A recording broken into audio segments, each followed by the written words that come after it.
Olá, todo mundo. Sejam bem-vindos a mais uma aula do curso de Introdução à Língua Egípcia Clássica, o Egípcio Médio. E hoje a gente vai para a nossa quinta aula e eu já passo a palavra para o professor Ronaldo. Bom, agora temos aqui mais um encontro, né? Aula 5. Vamos falar da lição sobre os pronomes.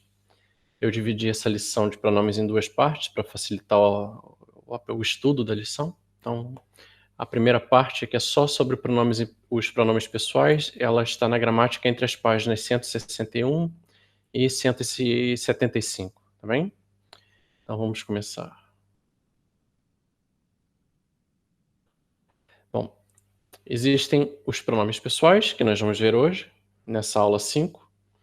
E na próxima aula nós vamos ver pronomes demonstrativos e pronomes interrogativos. No nosso curso, nós não veremos os pronomes relativos, tá bem? Que eles estão na lição U, já é sistema verbal. Então, esses pronomes não nos dizem respeito. Pronomes pessoais. Na nossa convenção, os pronomes pessoais, eles são separados do radical da palavra por um sinalzinho de igual, tá bem? Esses são os pronomes sufixais. São os pronomes mais elementares, assim, os que precisam ser aprendidos primeiro. Depois nós vamos ver os pronomes dependentes, que funcionam como objeto direto da frase. E por fim, pronomes independentes, que costumam ser o sujeito de frases nominais de sujeito pronominal.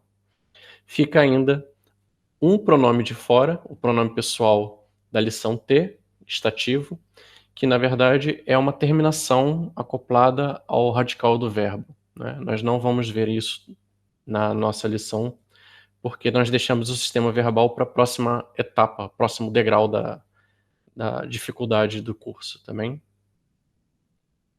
Bom, os pronomes sufixais, né? Eles são encaixados no final da palavra. Eles podem se ligar a um verbo, nesse caso eles são o sujeito verbal. Eles podem se ligar a um substantivo, e aí eles se transformam em pronome possessivo, e podem se ligar a preposições. Nesse caso, ele é um pronome oblíquo, né? Outra coisa também interessante é que, muitas vezes, quando nós vamos lidar com os verbos, a primeira pessoa do singular desses pronomes costuma ser omitida, tá bem? Então, esses são os sufixos pronominais. Nós temos uma palavra e no final da palavra nós vamos encontrar um desses signozinhos, né? Então, toda terminação de primeira pessoa, masculina ou feminina, vai terminar em "i", né? Por exemplo, o verbo ouvir, falar, etc., vai ter a palavra e depois o "i", né? Falar, ouvir, eu, né? Eu falo, eu ouço.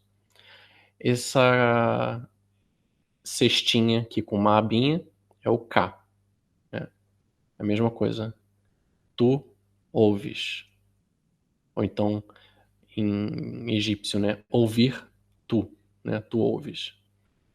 A segunda pessoa, né? O tu, ele é dividido entre masculino e feminino. Então, quando nós nos dirigimos a um interlocutor masculino, é o K. Quando a pessoa com quem nós falamos é feminina, é uma mulher, então ch, é o T sublinhado. A terceira pessoa, a mesma coisa. Quando falamos de alguém masculino, F, e feminino, S. Há um pronome impessoal chamado tu, TW, que nós podemos traduzir como agente, ou alguém, ou então faz-se, disse, né? Alguém faz, alguém diz. Também é empregado assim, de maneira informal, né? Ele pode ser tanto empregado para feminino como para masculino. É uma espécie de sujeito oculto. O plural, N para nós, chen ou ten para vós e sen para eles, elas, tá bem? O plural é sempre comum. Outra coisa importante é que todos esses pronomes são fonéticos, tá bem? Então vocês conseguem ler que K, Ch, F, S, né? TU ou Ch, U. o N com um determinativozinho de plural, para mostrar que fala-se do plural. Chen, com outra vez o determinativo do plural. E o sen, normalmente, com os 3 tracinhos de plural. Esses pronomes são, assim, o primeiro passo. Eles precisam ser mesmo memorizados. Façam aquelas cartelinhas que eu já mostrei para vocês. E comecem a praticar, tá bem? Pronomes sufixais e o dual. Às vezes acontece de vocês lidarem com uma fonte que usa essa forma pronominal. Ela não é muito comum, né? Ela é muito comum com textos arcaicos, na língua clássica ela cai em desuso, mas quando o sujeito é dual, nós temos um pronome ni, tini e seni. Então, por exemplo, Renan junto com ni, nós dois, né? Nós, porque é a pessoa, né, a primeira pessoa do dual, e como é um dual, implica-se que são duas pessoas. Então, Renan, ni, conosco, ou junto com nós dois, ou nós duas. Isso não fica claro, tá bem? Então, in, seni, neles dois, ou nelas duas, ou deles dois, quando falamos de um ponto de partida, né, um ponto de origem. Então, essa é a situação para sujeito no dual. Agora, se o objeto estiver no dual, né, um fulano possui um par de alguma coisa, né? Então, nós temos o i, que, fi e si. Então, ao i, 2 braços. Fi, deles. Seus 2 braços, os 2 braços dele, ambos os seus braços, ou se a, o ein, for tratado como mão, suas 2 mãos, etc. Também? Então, repare aqui, o ein, ponto, terminação de dual, ao i, o sinalzinho de igual que eu expliquei, que é o que identifica o sufixo, e aqui o sufixo pronominal, né? O pronome sufixal fi de dual. Né? Já que falamos de um sujeito, de um objeto no dual, fi concorda com o objeto.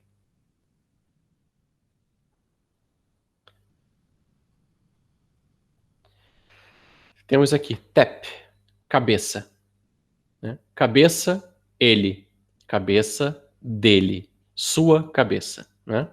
Substantivo, cabeça, pronome sufixal. Renan, i. Preposição junto com i. Eu. Renan, i. Comigo.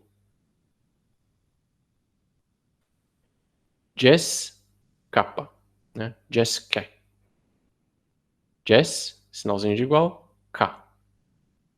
Ti, mesmo. Ti, próprio. É um pronome reflexivo. Né? É um adjetivo, na verdade. Jess significa o próprio ou o mesmo. E depois ele recebe aqui um K. Né? Um K. Então, por que tem aqui a tabelinha do lado? Sempre que vocês quiserem modificar o possuidor, vocês consultam essa tabelinha e mudam. Tep, I. Cabeça, eu. Minha cabeça. Tep, K. Tua cabeça, falando com um homem. Tep, Ch. Tua cabeça, falando com uma mulher. É a mesma coisa o Rená. Comigo, Renaí. Contigo, Rená, K. Ou Rená, Ch. Consigo ou com ele, Rená, F. Ou Rená, S. Com alguém, Rená, Tu. Ou Rená, Tu. Jess, K. Com ti próprio, ti mesmo. Jess, N, conosco mesmo, né? Nós próprios. Né? Então é só fazer a troca, né? Vocês conseguem todas as pessoas aqui no lugar do sufixo, né? Então nós temos aqui com substantivos per, nu, a nossa casa, né? Casa per, nu, casa. In, reduir, fi. Em suas 2 pernas. Em ambas as pernas. Nas suas pernas. Rená, junto com irt e meu olho, jes f, ele próprio. Com o meu próprio olho seria com o meu olho ele mesmo, né? Com o meu próprio olho. Assim, e por que que o olho aqui não está no dual, né? Isso faz parte de um fragmento de um texto funerário em que a pessoa que está falando é o Horus, né? Ele tem um olho arrancado, está falando daquele olho perdido, também. Outra coisa que é interessante, nós temos a palavra sa. A palavra sa, filho, costuma ter como determinativo um homenzinho ajoelhado. Quando nós temos sa e, meu filho, existe uma ambiguidade aqui. Podemos ter o ganso, o pequeno determinativo do homem, e depois um outro homem, né?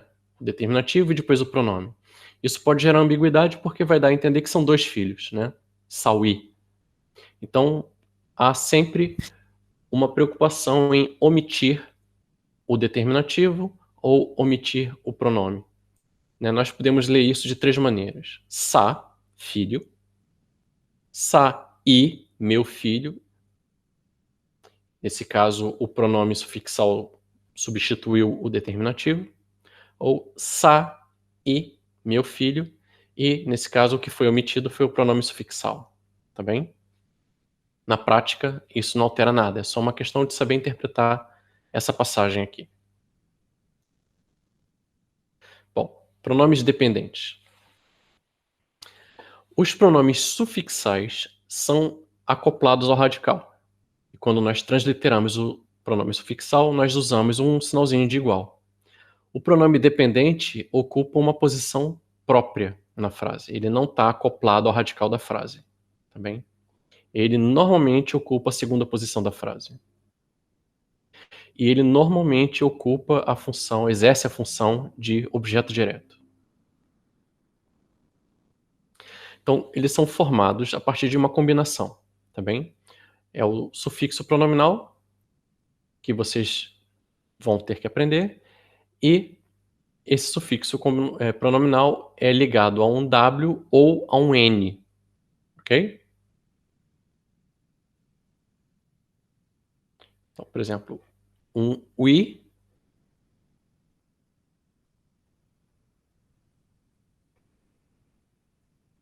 a forma arcaica chu, vindo de ku, ten, su, si e teni.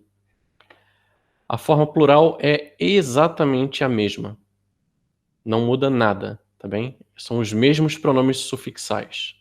A diferença é que eles não são mais acoplados, então eles não são mais transcritos com o sinalzinho de igual.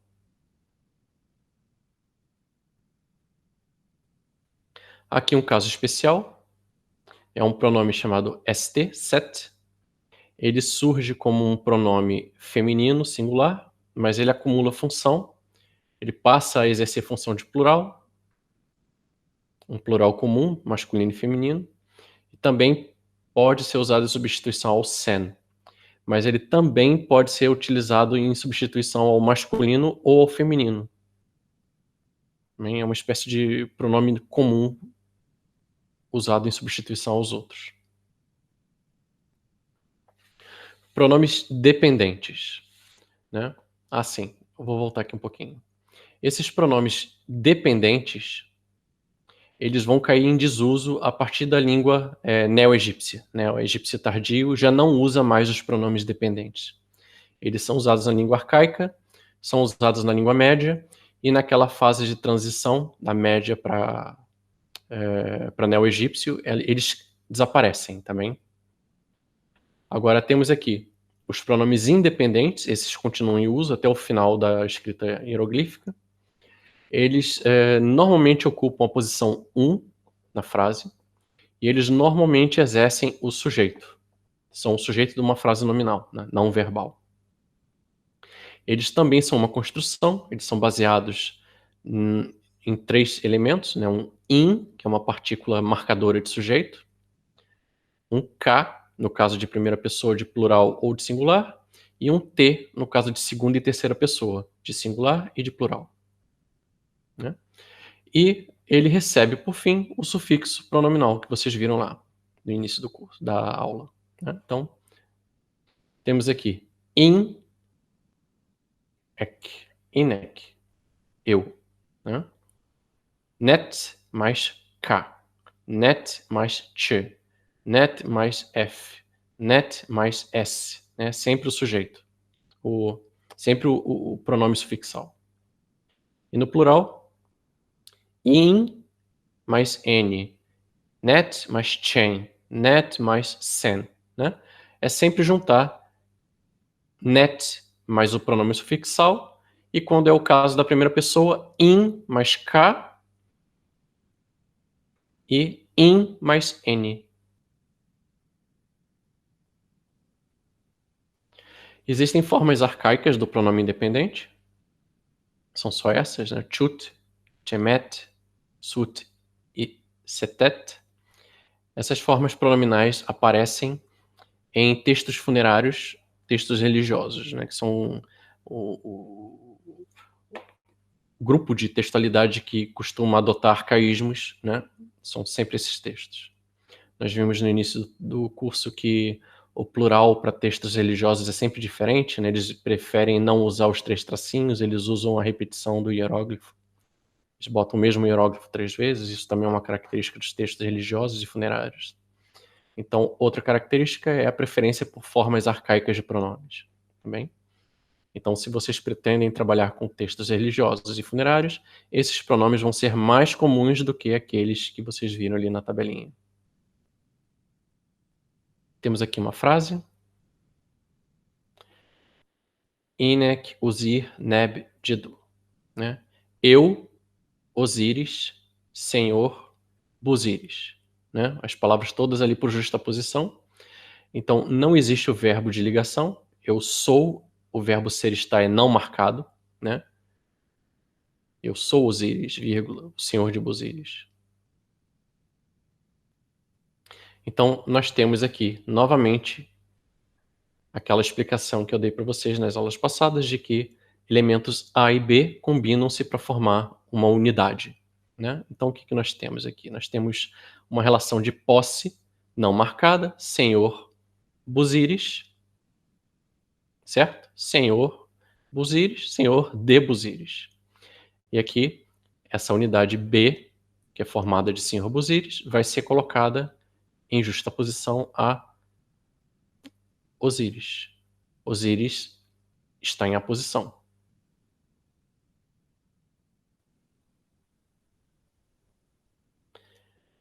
Outra aposição aqui. Eu, Senhor Buzíris. Então, eu, Osíris, Senhor Buzíris.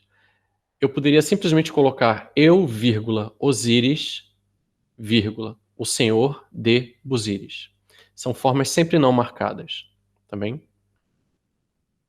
O que vocês estão vendo aqui são várias relações AB por justaposição, nunca marcadas.